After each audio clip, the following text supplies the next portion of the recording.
நான் உன்னை மறப்பதில்லை என்று ஆண்டவர் சொல்லுகிறார். ஆமென்.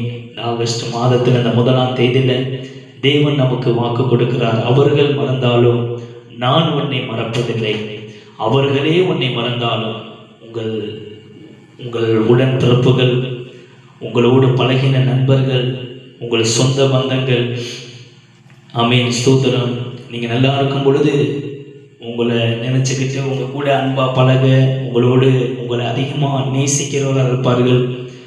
உங்களுக்கு ஒரு ஆபத்து வரும் பொழுது, உங்களுக்கு ஒரு சில காரியங்கள், ஆமென், ஸ்தோத்திரம், விதர்ப்பமாக இருக்கும் பொழுது உங்களோடு பழகின எல்லாரும் உங்களை மறந்து விடுவார்கள், மறக்கப்பட்டு போவார்கள்.